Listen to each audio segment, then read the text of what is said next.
हिंद दी चादर म्हणून ओळखले जाणारे शिखांचे 9वे गुरु श्री गुरु तेग बहादूर यांच्या 350व्या शहीदी समागमानिमित्त कोकण विभागात ऐतिहासिक उपक्रम पार पडला। 23 फेब्रुवारी रोजी सकाळी 9 वाजता कोकण विभागातील सुमारे 20,000 शैक्षणिक संस्थांमध्ये एकाच वेळी सामूहिक गीतगायन करण्यात आले। तब्बल 51 लाख विद्यार्थी आणि 1.5 लाख शिक्षक व कर्मचारी या उपक्रमात सहभागी झाले।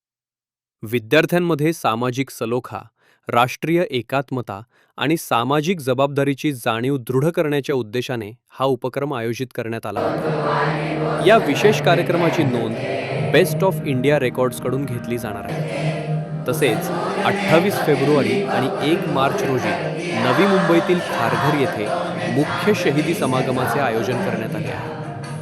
कोकण विभागीय आयुक्त डॉक्टर विजय सूर्यवंशी यांनी या उपक्रमात मोठ्या संख्येने सहभागी होण्याचे आवाहन केले आहे। कोकणात आज देशभक्तीचा स्वर दुमदुमला आणि नव्या पिढीने गुरुजींच्या बलिदानाला सामूहिक गीतातून भावपूर्ण अभिवादन केले। पूज्य श्री गुरु तेग बहादूरजी यांच्या 350व्या शाहिदी समागमाचा कार्यक्रम 28 फेब्रुवारी आणि 1 मार्चला खारघर येथे संपन्न होणार आहे।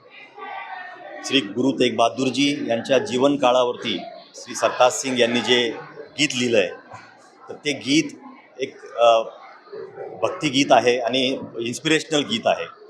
आज कोकण विभागामधल्या 20,039 शैक्षणिक संस्था, त्याच्यामध्ये शाळा महाविद्यालय सगळे आहेत, इथल्या 51 लाख विद्यार्थ्यांनी आणि 1.5 लाख शिक्षक आणि इतर कर्मचारी यांनी एकाच वेळेला आज 9 वाजता हे समूहगीत आज गायन केलेलं आहे।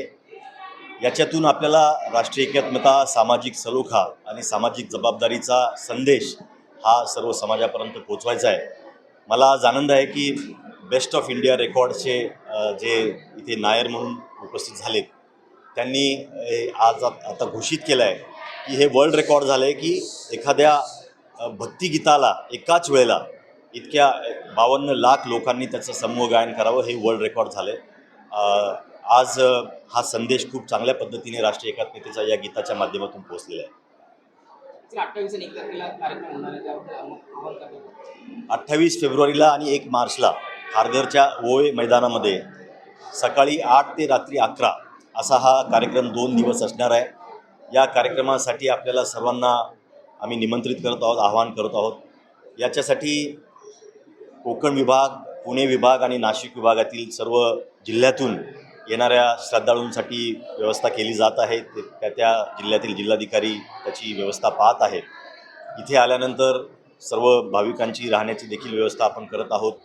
त्यांना आल्यानंतर कुठली अडचण होऊ नये म्हणून जवळजवळ 37 ठिकाणी पार्किंगच्या जागा आपण शोधून ठेवलेल्या आहेत आणि एकंदरच या कार्यक्रमामध्ये लंगर असणार आहे, स्टॉल्स असणार आहेत, वेगवेगळे शक्ती प्रदर्शनाचे किंवा शस्त्र प्रदर्शनाचे स्टॉल्स असणार आहेत। त्यामुळे हा अतिशय सुंदर आणि हा राष्ट्रप्रेमाचा हा कार्यक्रम असल्यामुळे आपण सर्वांनी याला यावं।